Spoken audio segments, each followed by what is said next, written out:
Qutub Maynard ఇటుకలతో నిర్మించిన 237 అడుగుల ప్రాచీన కట్టడం. ఇటుకలతో నిర్మించిన ఇంత పెద్ద మీనార్ ప్రపంచంలో ఇదొక్కటే.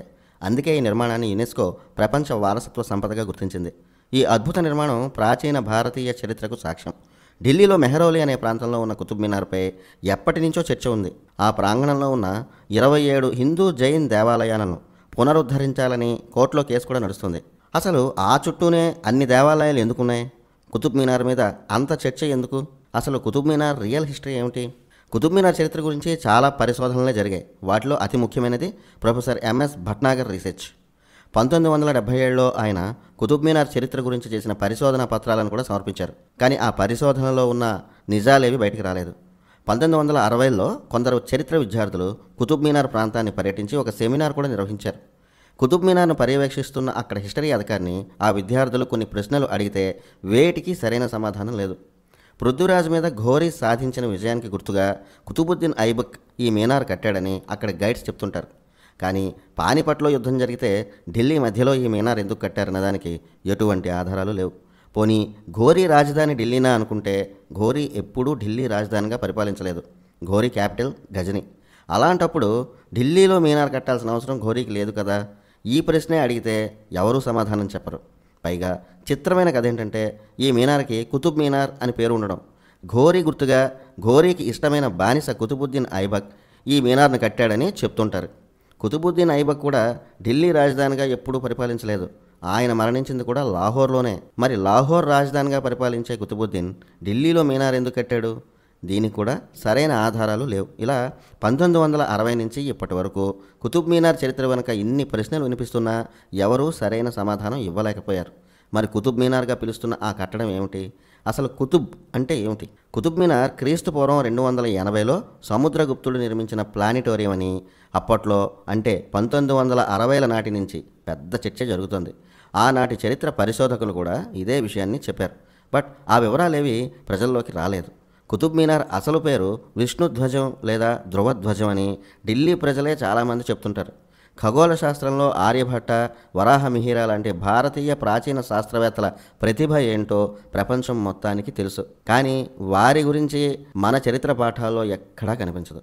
ఆ సమయంలోనే వరాహమిహిరుడి ఖగోళ పరిశోధనల కోసం విక్రమాదిత్య మహారాజు నిర్మించిన అబ్జర్వేటరీనే ఈ మీనార్ అని ఎందరో పరిశోధకులు చెప్పారు. విక్రమాదిత్యుని ఆస్థానంలో ఉన్న గొప్ప శాస్త్రవేత్తల్లో వరాహమిహిరుడు ఒకరు. అలాగే వరాహమిహిరుడు, విక్రమాదిత్యుడు ఇద్దరు మంచి స్నేహితులు కూడా.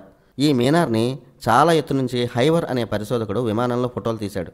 అక్కడి నుంచి చూస్తే ఈ మీనార్ భారతీయ సంస్కృతికి చిహ్నమైన కలువ పువ్వు ఆకారంలో కనిపిస్తుంది. అది కూడా ఖచ్చితమైన 24 రేకులున్న కలువ నిర్మాణం. అంటే ఒక్కో రేకు ఒక్కో గంటను సూచించేలా కట్టారు. రోజుకు 24 గంటలు అని అర్థం వచ్చేలా ఈ ధ్రువస్తంభాన్ని నిర్మించారని భట్నాగర్ లాంటి మేధావులు 50 ఏళ్ల క్రితమే చెప్పారు. భారతీయ సంప్రదాయంలో కమలానికి ఎంత ప్రాముఖ్యత ఉందో ప్రపంచం అంతటికీ తెలుసు. అంతేకాదు ఈ మీనార్ పైకి ఎక్కాలంటే 360 మెట్లు ఎక్కాలి. భారతీయ పంచాంగాల ప్రకారం సంవత్సరానికి 360 రోజులు. ఈ మీనార్ చుట్టూ 27 నక్షత్రాలకు గుర్తుగా 27 ఆలయాలు ఉండేవట. ప్రతి ఏడాది జూన్ 22న ఈ మీనార్ నీడ భూమి మీద పడదు. అలా నీడ పడకుండా ఉండేందుకు భూమికి 5 డిగ్రీల వంపుతో ఈ ధ్వజాన్ని నిర్మించారు. ఇవన్నీ చూసిన తర్వాత ఈ మీనార్ గణితం, ఖగోళం వీటి పరిశోధనా స్థలంగానే కనిపిస్తుంది. కుతుబుద్దీన్ ఘోరీలు పుట్టడానికి 100 సంవత్సరాల ముందు నుంచే ఆ బృహత్ నిర్మాణం అక్కడ ఉందన్నదే చాలామంది మాట. ప్రస్తుతం ఢిల్లీలో కుతుబ్ మీనార్ ఉన్న ప్రాంతం పేరు మెహ్రౌలీ. ఈ ప్రాంతానికి ఆ పేరు ఎలా వచ్చిందో తెలుసా? మెహ్రౌలీ అనే పేరు వెనకాతల పెద్ద చరిత్ర ఉంది. మిహిరావళి అనే సంస్కృత పదమే కాలక్రమేణా మెహ్రౌలీగా మారింది. ఆవళి అంటే ప్రాంగణం అని అర్థం. మిహిర అంటే వరాహమిహిరుడు. గుప్తుల స్వర్ణయుగంలో భారతీయుల ఆవిష్కరణలకు కూడా స్వర్ణయుగమే.